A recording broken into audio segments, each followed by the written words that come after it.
relate as a mom and a grandmother of 11 who's worried our country is on the wrong track. We're now 1 year into his presidency, and instead of moving America forward, it feels like President Biden and his party have sent us back in time to the late 70s and early 80s, when runaway inflation was hammering families, a violent crime wave was crashing our cities, and the Soviet Army was trying to redraw the world map. Even before taking the oath of office, the president told us that he wanted to, quote, make America respected around the world again, and to unite us here at home. He's failed on both fronts. The disastrous Afghanistan withdrawal did more than cost American lives. It betrayed our allies and emboldened our enemies. North Korea is testing missiles again at an alarming rate. The Speaker of the House recently warned our Olympic athletes not to speak out against China. And now Russia has launched an unprovoked, full-scale military invasion of Ukraine, an attack on democracy, freedom, and the rule of law. Now all Americans must stand united in solidarity with the brave people of Ukraine as they courageously defend their country against Putin's tyranny as they fight for their freedom. But we shouldn't ignore what happened in the run-up to Putin's invasion, waiving sanctions on Russian pipelines while eliminating oil production here at home, focusing on political correctness rather than military readiness, reacting to world events instead of driving them. Weakness on the world stage has a cost, and the president's approach to foreign policy has consistently been too little, too late. It's time for America to once again project confidence. It's time to be decisive. It's time to lead. But we can't project strength abroad if we're weak at home. And that's what I want to discuss with you tonight. The President and Democrats in Congress have spent the last year either ignoring the issues facing Americans or making them worse. They were warned that spending trillions would lead to soaring inflation. They were told that their anti-energy policies would send gas prices to new heights, but they plowed ahead anyway, raising the price at the pump by 50% and pushing inflation to a 40-year high. 4 decades ago, when our nation was last reeling from inflation, I was a young working mom just starting out. My husband Kevin worked days while I watched our girls, and then we would literally switch. We would pass in the yard as he was coming home, and I was leaving to work evenings at the local grocery store. From across that checkout counter, I saw the pain of inflation on my neighbors' faces. I saw what happens when prices rise faster than wages. The Biden administration believes inflation is a, quote, high-class problem. I can tell you, it's an everybody problem. I saw moms and dads' paychecks buy them less and less. I watched working people choose which essentials to take home and which ones to leave behind. And now President Biden's decisions have a whole new generation feeling that same pain. When I took the oath of office 5 years ago, I promised Iowans that I would never lose sight of who I was working for, that I wouldn't become detached from the problems they were facing, from the problems that I had faced myself. But you don't have to check groceries to see what high inflation does to people. You just need to step outside of the D.C. bubble. Talk to Americans about what's on their mind. Ask them, what are your concerns? What keeps you up at night? And they'll tell you. And I can tell you what's not on that list. They won't tell you that spending trillions more and bankrupting their children is the answer to their problems. They won't tell you that we should be paying people not to work. And they certainly won't tell you that we should give billions in tax giveaways to millionaires and billionaires in Democrat-controlled states like California, New York, and New Jersey. But that's what the Biden administration has been pushing for over the last year, and that's all part of Build Back Better. Thankfully, the president's agenda didn't pass, because even members of his own party said enough is enough.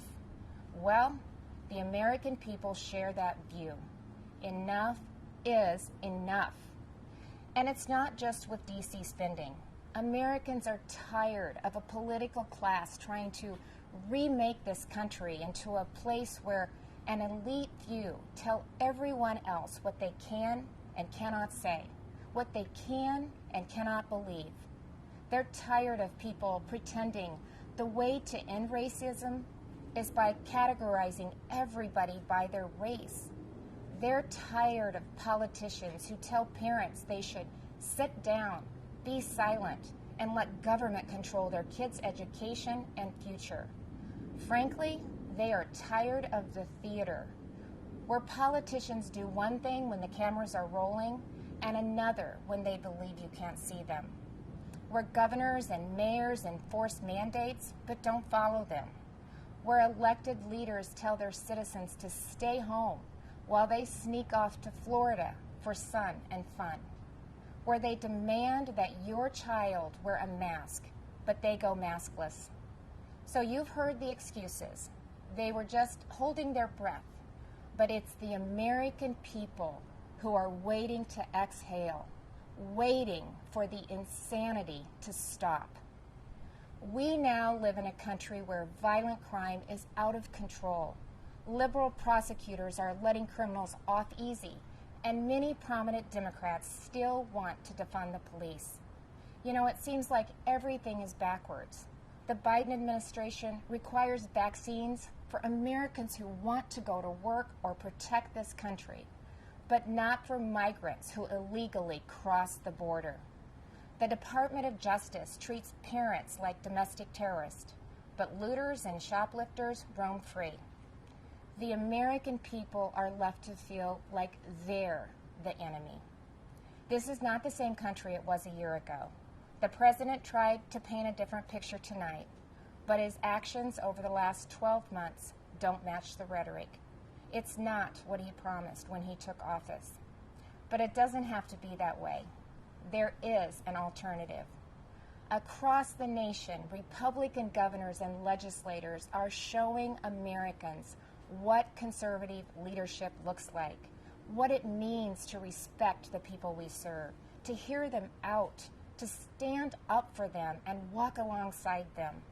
We know that our problems require bold action, but we also know that bold action doesn't have to mean government action. It's Americans making their own decisions for their own families and future. Republican governors face the same COVID-19 virus head-on. But we honored your freedoms and saw right away that lockdowns and school closures, they came with their own significant cost, that mandates weren't the answer. And we actually listened to the science, especially with kids in masks and kids in schools. What happened and is still happening to our children over the last 2 years is unconscionable. Learning loss, isolation, anxiety, depression. In so many states, our kids have been left behind, and so many will never catch up.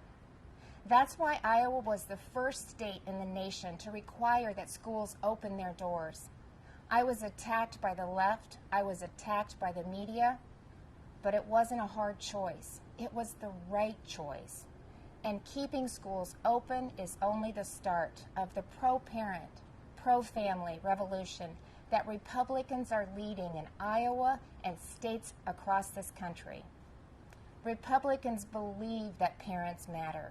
It was true before the pandemic, and it has never been more important to say out loud. Parents matter. They have a right to know and to have a say in what their kids are being taught. Families also have every right to live in a safe and a secure community, and that begins with a safe and secure country. But the Biden administration has refused to secure our border. They've refused to provide the resources to stop human trafficking, to stop the staggering influx of deadly drugs coming into our neighborhoods. They've refused to protect you. With Texas and Arizona leading the way, I, along with Republican governors from several states, have sent resources to the border. And we've actually gone to the border, something that our president and vice president have yet to do since taking office. On the economy, the contrast couldn't be more stark. While Democrats in D.C. are spending trillions, sending inflation soaring, Republican leaders around the country are balancing budgets and cutting taxes, because we know that money spent on Main Street is better than money spent on bureaucracy. Today, I signed legislation that eliminates Iowa's tax on retirement income and sets our tax rate at 3.9%. That's less than half of what it was just 4 years ago. And it shouldn't come as a surprise that out of the top 20 states with the lowest unemployment rates, 17 have Republican governors. Republicans may not have the White House, but we're doing what we can to fill the leadership vacuum. And on the issues that are affecting Americans, Republicans are leading. We're standing up for parents and kids. We're standing up for life.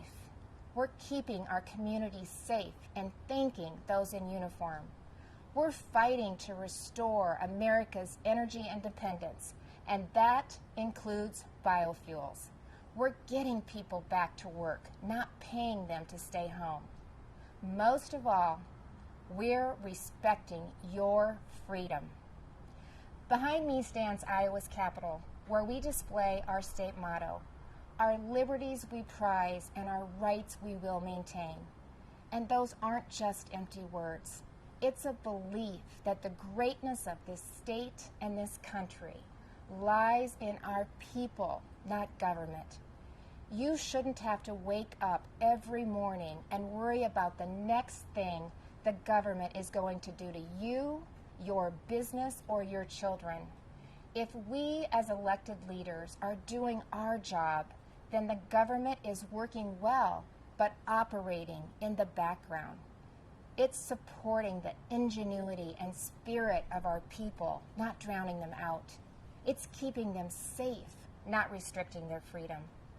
That's what I believe, that's what Republicans believe, and that's what Republicans are doing. I am so blessed to be the governor of Iowa, where people are humble, hardworking, and patriotic. We take care of each other.